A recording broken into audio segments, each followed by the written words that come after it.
इसमें 118 को एग्जाम करने की कोई बात नहीं, इसको आपने गलत समझा, आपने इसके लिए धरना भी दिया। ये सिर्फ उन अमेंडमेंट्स को जो आपके द्वारा भी लाई गई है उनको ठीक करने के लिए ये हमने लाया, इसमें कोई गलत नहीं किया है हमने। अध्यक्ष महोदय,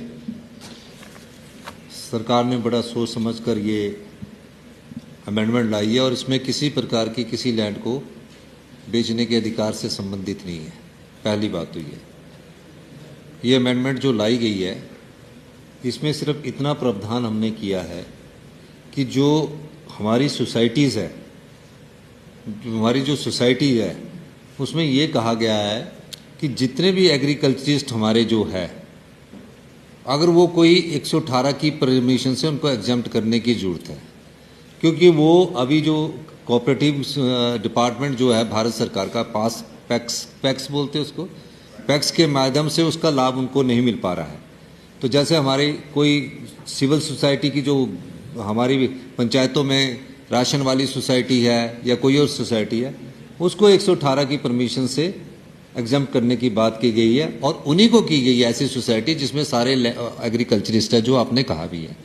और उसमें हमने ये भी कहा है कि अगर कोई नॉन एग्रीकल्चरिस्ट एक भी आदमी उसमें आ जाता है तो कभी भी आ जाता है, वो सारी की सारी लैंड उसकी बेस्ट हो जाएगी। एक तो ये अमेंडमेंट लाई है। दूसरी अमेंडमेंट हमने ये लाई है कि लीज वाले मामले में मैं थोड़ा सा कहना चाहूँगा कि उसको बड़ा विचार करने की जरूरत है। इस मामले को मैं समझता हूँ कि आपने को एक दो बातें हमारे ध्यान में लाई है।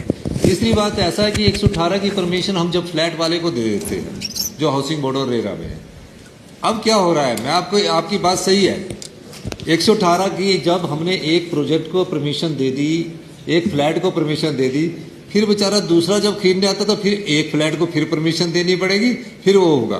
तो उस चीज़ में कईयों की दुकानें चलती है, मैं दुकानें खुल जाती है। उस चीज़ को दूर करने के लिए हमने ये एक अमेंडमेंट ये लाई है। तीसरी अमेंडमेंट लाई है कि किसी भी प्रोजेक्ट का जिसको आपने 5 साल में रेरा की परमिशन, ये 118 की परमिशन दी, सपोज करो होटल की, तो होटल की परमिशन के समय आपका 5 साल में होटल नहीं बना पर आपका 70% कार्य पूरा हो गया। इस चीज़ को आपने भी अमेंड किया कि 3 साल में किसी होटल का कार्य नहीं हुआ। फिर उसके बाद क्या था कि पटवारी उसको नोटिस दे देते हैं या तहसीलदार उसको नोटिस देते हैं। अब जिस आदमी को 118 की परमिशन मिली, 5 साल में उसका 70% काम कर दिया, उसको टाइम की एक्सटेंशन देने की लाए कि जिसका उसका हमने रूल में प्रोविजन करना है कि ऐसा नहीं कि 10 साल तक प्लॉट रखा और उसके बाद वो कर दिया जाएगा। ऐसा है कि जिसका काम 30% 40% हो गया है उसको हम एक्सटेंशन की प्रोविजन लाए कि किसी कारणवश उनके काम में अड़चने आती है।